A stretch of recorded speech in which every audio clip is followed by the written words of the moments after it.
No soy especialista en la materia penal, pero intentaré dar un tema de la teoría del delito. La teoría del delito es un sistema categoría clasificatorio y secuencial en el que peldaño a peldaño se van elaborando a partir del concepto básico de la acción los diferentes elementos esenciales comunes a todas las formas de aparición del delito.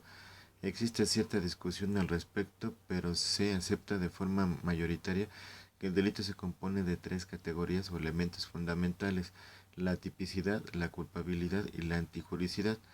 A partir de esta base se desglosan el resto de aspectos que constituyen el delito. A la hora de abordar el concepto de delito se reconocen dos posturas históricas principales: la teoría causalista del delito y la teoría finalista del delito.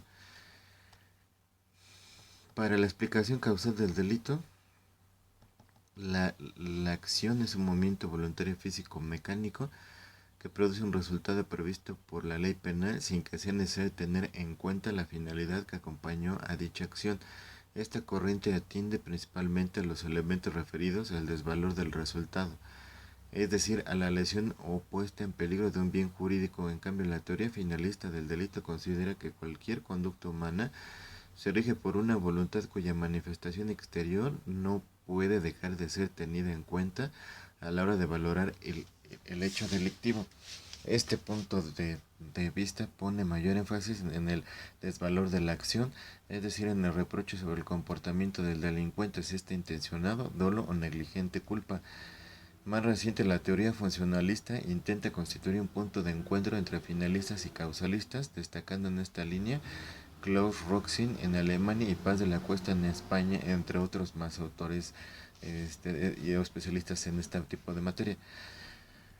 La mayoría de los países de la tradición jurídica de derecho continental utilizan la teoría finalista del delito a partir de los años 90 en Alemania, Italia y España.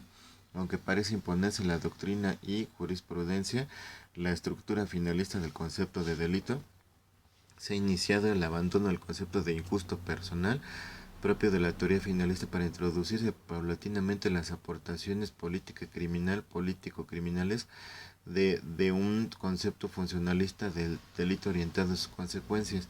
Quizá la aportación más significativa a la teoría del delito del funcionalismo moderado sea la denominada teoría de la imputación objetiva, que introduce el concepto de riesgo a la tipicidad, buscando la moderación, en unos casos, de la amplitud de las conductas inicialmente susceptibles de ser consideradas como causa, y en otros la fundamentación de la tipicidad sobre la base de criterios normativos en aquellos supuestos en los que no puede fundamentarse la causalidad, como sucede en los delitos de omisión, algunas modalidades de delitos de peligro, entre otros. Los elementos del delito son los componentes y características no independientes que constituyen el concepto del delito. El, se analizarán o se hace un estudio analítico del delito para comprender bien la gran síntesis en que consiste la acción o omisión que la ley sanciona. Solo así se podrá dar a la par del confusionismo dogmático y la tiranía política. La estructura del delito: a partir de la definición usual de delito, conducta típica, antijurídica, culpable y punible, se ha estructurado la teoría del delito correspondiéndole a cada uno de los elementos de aquella un capítulo en esta. Así se divide esta teoría general en tipos de sujeto, pasivo o activo, acción o acto, omisión o conducta, tipicidad, antijuricidad, imputabilidad y culpabilidad, y la punibilidad. No obstante, aunque hay un cierto acuerdo respecto de tal definición, no todos le atribuyen el mismo contenido, si así son especialmente debatidas las relaciones entre sus diversos elementos y los componentes de cada uno de ellos. Los sujetos del delito: el sujeto activo es la persona física que puede cometer un ilícito penal. Sujeto pasivo es aquella persona que sufre el delito. Se suele dividir en dos: sujeto pasivo impersonal y sujeto pasivo personal. El sujeto pasivo impersonal, la víctima del delito, es una persona moral o jurídica. Por ejemplo, el robo a una sociedad anónima. Sujeto pasivo personal, la víctima del delito es una persona física. Por ejemplo, la víctima del homicidio. Existen otros dos tipos de sujeto pasivo que van dependiendo conforme Conforme se van intentando las circunstancias del delito, se divide en sujeto pasivo de la conducta y el sujeto pasivo del delito. El sujeto pasivo de la conducta es aquella persona que se ve afectada directamente por la acción llevada a cabo por el delincuente sujeto activo. El sujeto pasivo del delito es la persona que ve consecuencias de manera indirecta a partir de la acción del sujeto activo. Un ejemplo podría ser también el empleado se dirige al banco para hacer un depósito en nombre de la empresa en la que trabaja, pero a mitad del trayecto es asaltado, el delincuente lo agrede y le causa lesiones. El empleado es el sujeto pasivo de la conducta y en él recae directamente la acción, mientras que la empresa es el sujeto pasivo del delito, se ve afectado directamente porque el dinero pertenecía a esta.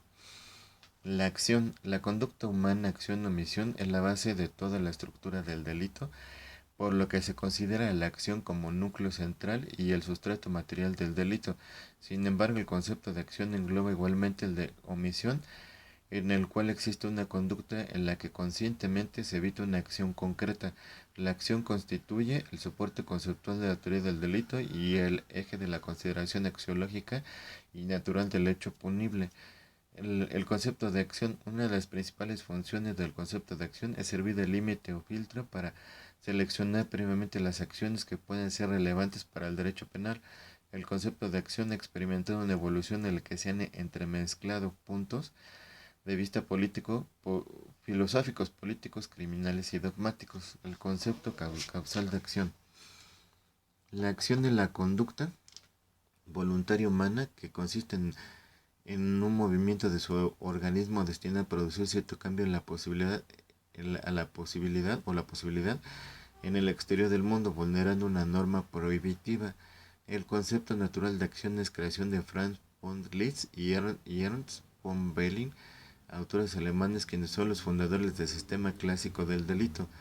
Franz von Liszt define por primera vez el concepto de acción como la producción reconducible a la voluntad humana de una modificación en el mundo exterior.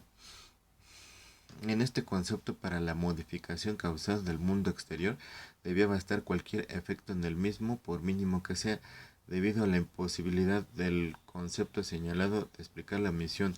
Von Liszt formula más tarde una segunda descripción, diciendo que acciones conductas voluntarias al mundo exterior, más exactamente, la modificación, es decir, causación o no evitación de una modificación del resultado del mundo exterior mediante una conducta voluntaria. Correlativamente, el mismo autor o otro autor, Belling, sostiene que existe acción si objetivamente alguien ha emprendido cualquier movimiento o no movimiento, a lo que subjetivamente ha de añadirse la comprobación de que ese movimiento corporal o esa falta de movimiento animaba una voluntad, por lo cual, con tipo de resumen o síntesis, el concepto de este autor consiste en que la acción debe afirmarse siempre que concurra una conducta humana llevada por la voluntad, con independencia de en qué consista esa acción, es decir, no considera dentro de su concepto el contenido de la finalidad perseguida mediante la acción o inacción comportada.